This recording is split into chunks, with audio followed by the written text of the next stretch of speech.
yang dihadiri oleh ratusan pedagang pasar di Solo yang mulia. Kita laporkan juga di Bawaslu, cepat diverifikasi di Bawaslu Jawa Tengah, tapi dikatakan tidak ditemukan pelanggaran, pada dengan jelas-jelas Pak Prabowo juga hadir secara daring di sana dan berkampanye juga. Yang kelima, kita bicara mengenai cuti yang mulia, ya. Pak Zulkifli Hasan melakukan pelanggaran izin cuti kampanye yang mulia. Dia itu kita sudah lapor ke Bawaslu dan sudah diputus bersalah yang mulia dengan itu.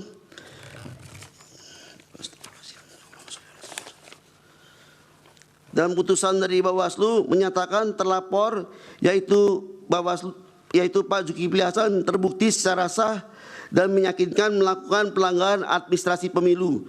Kedua, memberikan teguran kepada terlapor untuk tidak melakukan perbuatan yang sama di kemudian hari. Yang kelima, mengenai bansos yang mulia.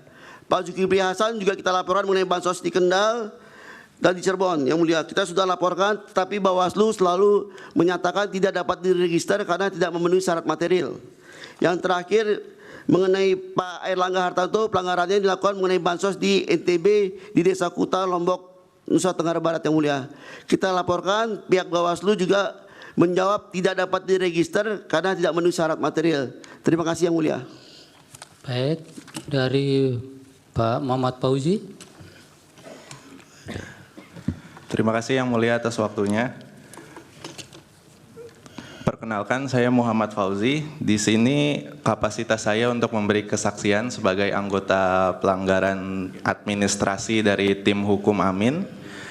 Dan saya akan menyampaikan terkait dua laporan yang kami sampaikan kepada Bawaslu. Pertama,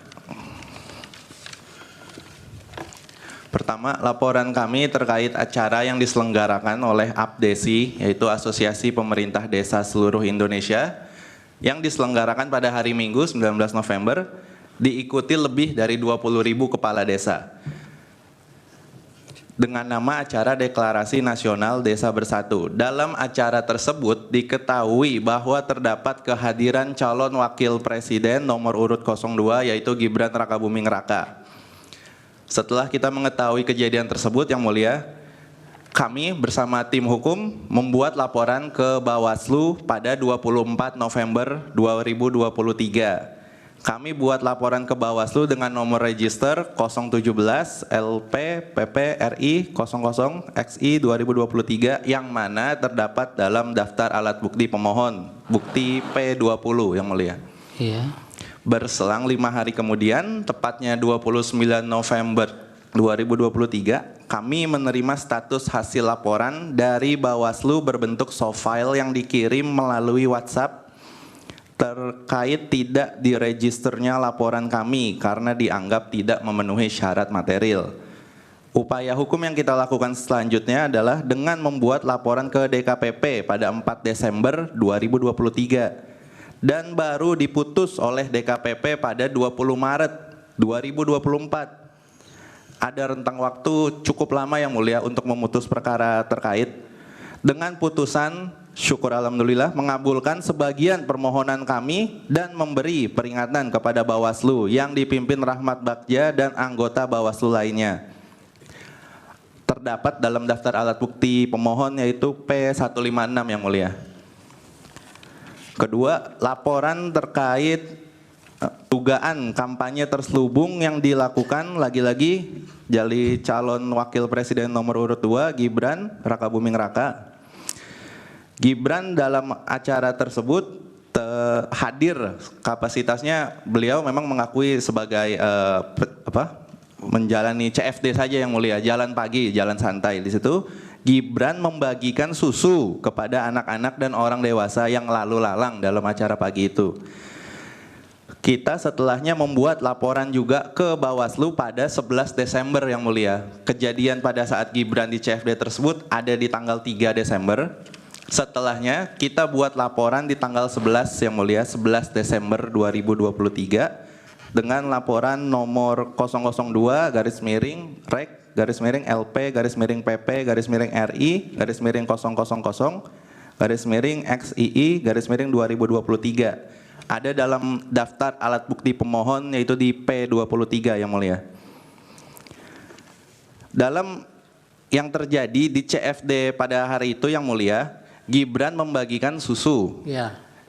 Tadi kan sudah. Terus laporan ke Bawaslu-nya bagaimana? Laporan ke Bawaslu yang mulia, kita alhamdulillah tidak ditolak. Kita lanjut ke dalam tahap klarifikasi pada 14 Desember 2023. Kita masuk ke tahap klarifikasi yang mulia. Di situ memang kita sempat diuji ya. Kita sempat kurang lebih masuk tahap penyelidikan, kita ditanyain terkait kesepahaman saya sebagai pelapor yang dipimpin langsung oleh Bapak Puadi sebagai anggota Bawaslu yang mulia. Dalam klarifikasi yang saya lakukan yang mulia, di situ saya mendalilkan bahwa yang dilakukan Gibran Rakabuming Raka pada hari itu dapat dikenakan sanksi administratif yang mulia.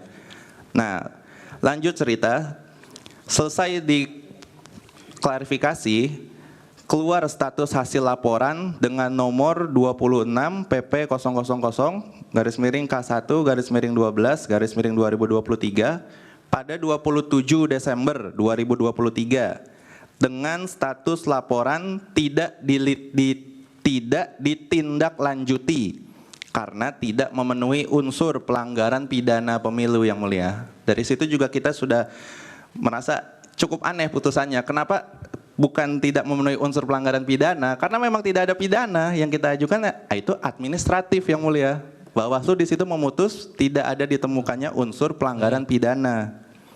Cukup ya membingungkan kita juga yang mulia. Jadi kurang lebih itu penjelasan saya terkait laporan yang saya buat yang mulia. Baik. Terima kasih.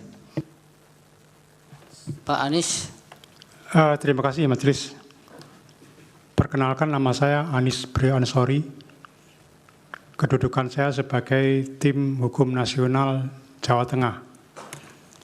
Pertama yang kami laporkan adalah terkait dengan pemanggilan kepala desa seluruh Karanganyar kecuali Kecamatan Kotal oleh Polda melalui Kepala Dinas Pemberdayaan Masyarakat Desa. Itu pemanggilan dilakukan pada tanggal 29 November tahun 2023. Pada saat itu memang ada beberapa kepala desa yang dipanggil, akan tapi kelanjutannya pemanggilan ditunda untuk waktu yang tidak ditentukan. Di mana itu Pak? Di Polda Jawa Tengah, Karanganyar.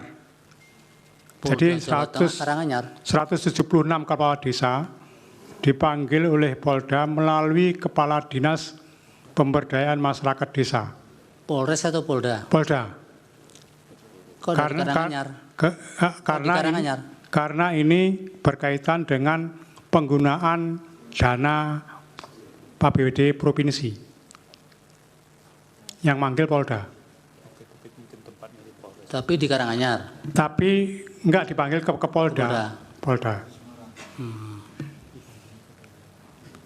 136? 176 ya? Ya. Pada tanggal 29 November 2023. Apa ini Karena pada waktu itu sudah menjelang pemilihan umum, banyak orang yang menduga seperti itu. Dan kami mendapatkan informasi melalui WhatsApp kepada saya di grup bahwa akan terjadi seperti ini. Pada waktu itu saya katakan kepada pemberi informasi, apakah ada orang yang siap untuk menjadi saksi atau melaporkan, nanti akan kami damping untuk melaporkan. Tapi sampai saat ini tidak ada yang... Bapak tidak melihat sendiri ini? Tidak melihat sendiri. Hanya di beberapa media ada juga berita itu. Ya. Terus apa lagi yang mau dijelaskan? Terus kemudian yang kedua, konsolidasi ratusan kepala desa yang terjadi di Temanggung. Dilaksanakan dengan tema tajuk Rapat Koordinasi Kepala Desa Kabupaten Temanggung untuk pemenangan Prabowo Gibran tahun 2024 menjemput Indonesia Maju. Itu dilaksanakan di sebuah warung makan di Parakan, Temanggung. Berapa orang tadi? Tidak disebutkan berapa jumlahnya, hanya seluruh kepala desa. Siapa yang inisiatifnya ini?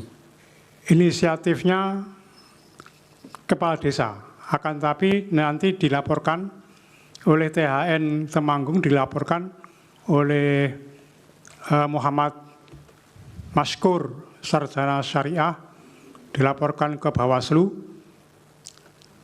Kemudian di Bawaslu itu dilaporkan pada tanggal 3 Februari tahun 2024 dengan nomor laporan 001/LP /PP/KAP /14.33/2 Romawi /2024 tertanggal 23 Februari, dilaporkan oleh Muhammad Maskur, Sarjana Syariah. Kemudian pada jawaban dari Bawaslu tidak terregistrasi karena tidak melengkapi berkas laporan hingga batas waktu perbaikan laporan, dan jawaban Bawaslu itu terjadi di tertanggal 16 Februari tahun 2024. Kemudian yang ketiga, kegiatan Mukernas Asosiasi Pedagang Pasar Seluruh Indonesia yang terjadi di Semarang. Terjadinya di Semarang di GM Setos Hotel Semarang pada tanggal 19 Desember tahun 2023. Acara tersebut dihadiri oleh Menteri Perdagangan Bapak Zulkifli Hasan. Peristiwa itu kami cek juga kepada teman-teman yang ada di Semarang untuk bisa melaporkan, akan tapi kembali lagi tidak ada yang bersedia untuk melaporkan. Pada akhirnya kami serahkan, kami koordinasi dengan THN Pusat, yang oleh THN Pusat kemudian dilaporkan ke Bawaslu seperti yang disampaikan oleh saksi Nizar Mirzan tadi. Kemudian keempat, kegiatan Kementerian Perdagangan RI di Surakarta pada tanggal 31 Januari tahun 2024 dengan tema acara digitalisasi sebagai strategi UMKM dengan perdagangan naik kelas bersama Menteri Perdagangan RI Zulkifli Hasan. Peristiwa itu dilaporkan oleh tim hukum nasional karena kami sama ketika saya mendapatkan informasi seperti itu, saya selalu mengecek tentang kejadian itu. Apakah ada yang bersedia untuk menjadi pelapor atau saksi? Akan tapi kami tidak menemukan siapa yang akan menjadi pelapor dan saksi. Kemudian kami serahkan, kami koordinasi kemudian THN Pusat lagi. Jadi dan laporan ini hanya informasi-informasi yang masuk ke Bapak ya? Iya. Terus kemudian yang kelima, ini adalah sesuatu yang terjadi pada diri saya sendiri terkait dengan permohonan kami untuk mendokumentasikan daftar hadir di TPS 20 Kelurahan Banyuanyar, Kecamatan Banjarsari, Kota Surakarta. Kami dilarang mendokumentasikan daftar hadir DPT, daftar hadir DPTB, dan daftar hadir DPTK. Kami dilarang untuk mendokumentasikan itu. Siapa yang melarang itu? Yang melarang KPPS. Bahkan pada waktu itu terjadi agak sedikit tegang. Kenapa? Karena KPPS menanyakan apa status saya. Saya berkata, saya bukan saksi, saya masyarakat umum yang melihat penghitungan suara Pilpres. Dan itu dilarang. Dan kemudian saya juga pada waktu ada PTPS, saya minta klarifikasi kepada PTPS. Apakah diperbolehkan atau tidak?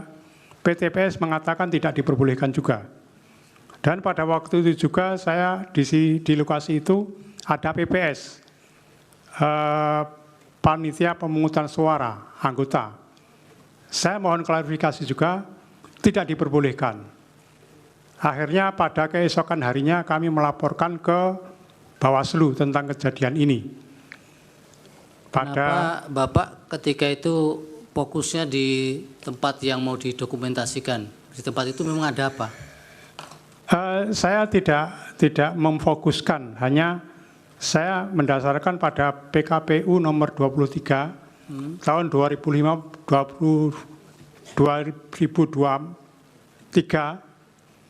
pasal 59. Bapak maksudnya random saja gitu? Random saja.